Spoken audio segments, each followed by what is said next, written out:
Beware of the trickster, like Tristan. They are the predators in this reality, in this matrix. They are here to strip you of your energy, to use it so they can regulate themselves. Allegedly.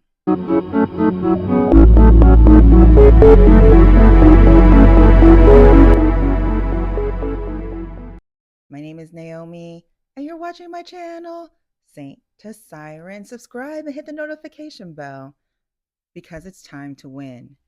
Now, you're going to encounter tricksters like Tristan. They are a type of predator in this reality, in this matrix, Siren. And they have um, two duties that I have found so far.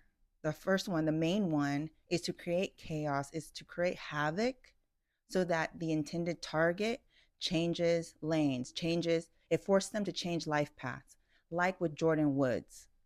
The whole drama of him and Jordan being at a party and they kissed, that was a pivotal part in Jordan's life, the target's life, for her to change direction, get up out from under Kylie's shadow and to step into the light of her own light.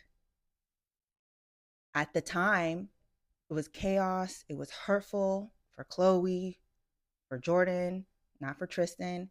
He is a trickster. He enjoyed it. He enjoyed the chaos. They know what they're doing, so nothing is ever an accident.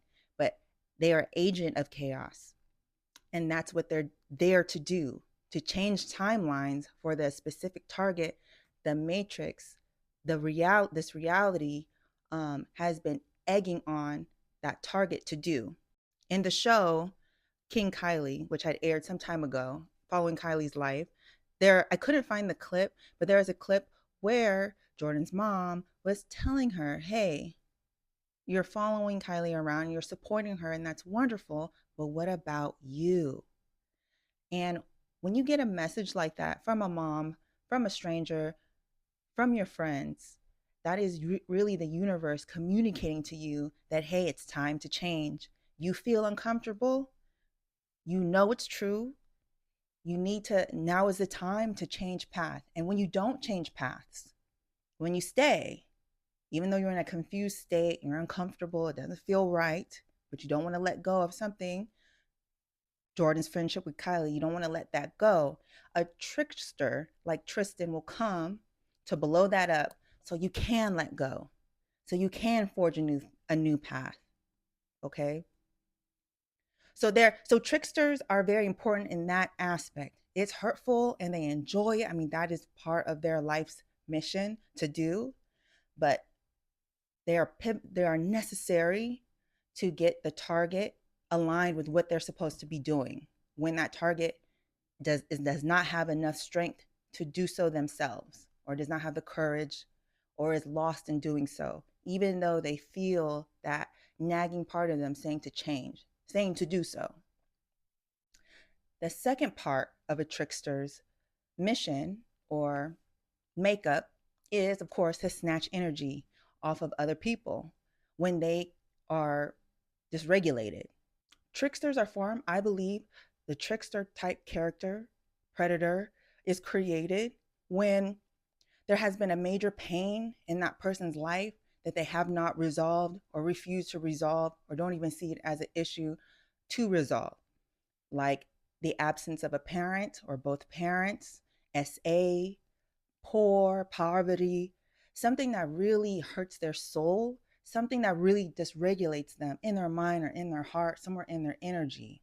And so, in order to feel better when certain triggers happen, they go to create chaos in the environment, in another person or people's lives, so they can feel powerful, so they can regulate themselves again and say, oh, yeah, snatch that energy off of you, make people mad, make people confused, create chaos, while I'm the one knowing that I had unleashed this misery.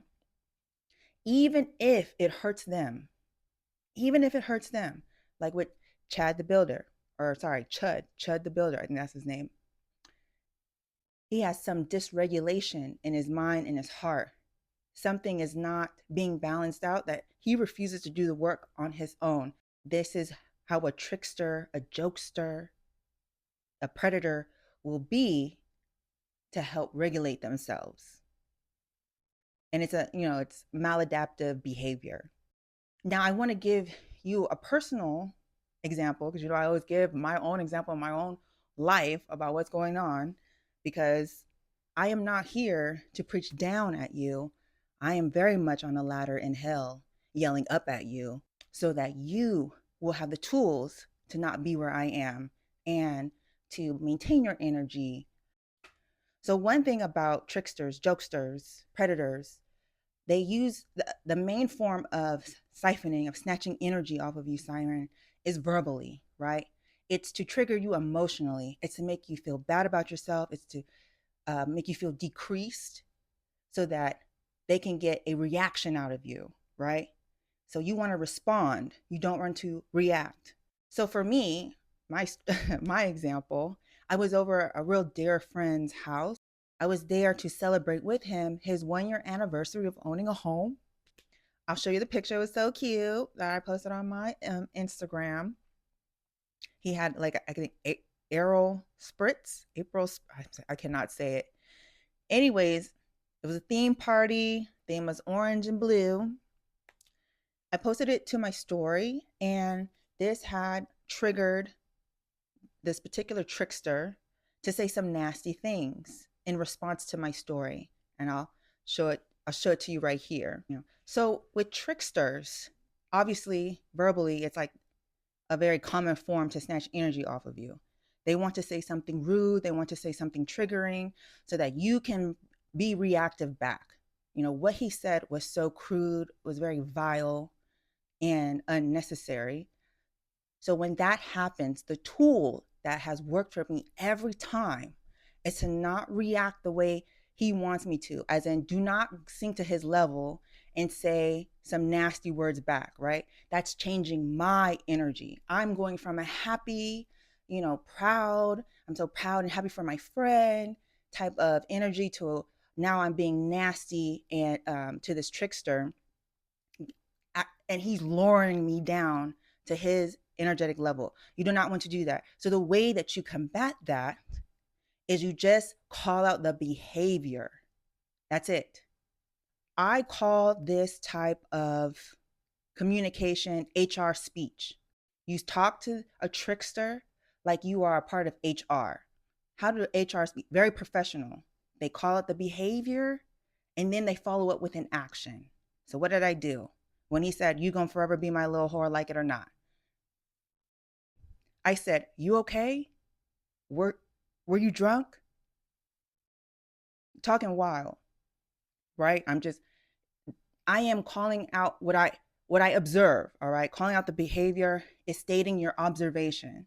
Like something's wrong with you. Nothing nothing works good when someone talks crazy to you by stating, "Hey, something's wrong with you. Are you okay? It seems like you can't handle yourself. You're dysregulated." What you want to do, you want to call out the behavior or state your observation, and then you follow it up with an action like they do in HR. So in his response, "I was my fault, meant it respectfully." He don't mean it respectfully. So what did I say? Again, I called out my observations, and this is just for me. How you feel about me makes me uncomfortable. And then I followed it up with an action, as in, "So let me get back comfortable." And I blocked him. I didn't get nasty. And then he proceeded to block me. I think that's so what does that mean? Got him, right? I blocked him so I could be the last one to say what I had to say. He tried to probably say something smart back. He couldn't get in that last word, so he had to block me to feel better about himself. This is how you handle anyone, any trickster, jokester, or anyone who's trying to come at you in an emotional way to trigger you. Just talk like HR, speak the behavior, or um, call out the what you observe coming at you. "Hey, B, you ain't ish. Hey, you seem unstable. Are you okay? Let me go to somewhere stable because this doesn't seem, this seems very immature. People can't handle themselves. Do you, do you see how that sound, that is just, it keeps you above, it rises you above whatever mess they're trying to do below you to bring you down. You can stay unsiphonable with this tactic, Siren. If you're talking to someone and their girl comes at you, and a girl that they're talking to, or their past girl comes at you in an emotional way, just call it out. Oh, you're very emotional. Come back and talk to me when you can handle yourself. Oh, you're unable to calm down.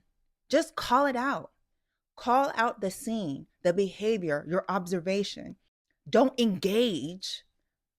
Don't let them get you emotional, because that's the prime thing. They want to change your state of emotions so they can harm you, so they can win. But if you never change the state of the emotion you're in, you leave it with them, and they continue to look like the fool, the jester, the joker, someone whose attempt to siphon you has failed and they actually got siphoned themselves.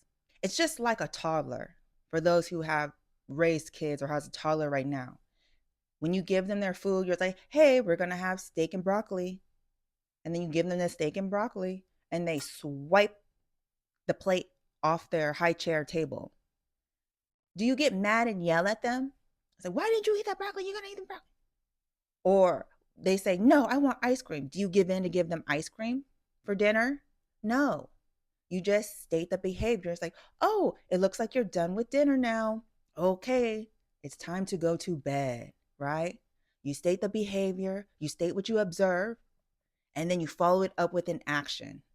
You don't engage with them emotionally, and you maintain the power as the parent in this example. It's the same thing. When a trickster tries to come at you to siphon energy off of you, and this, because this is a common way that they like to engage when they are dysregulated, so that they can siphon energy off of you to become regulated. Use the HR technique, and you will be like dodging bullets like Neo in the Matrix every time. They won't be able to get you, and you will stay cool, calm, and collected like the siren you are.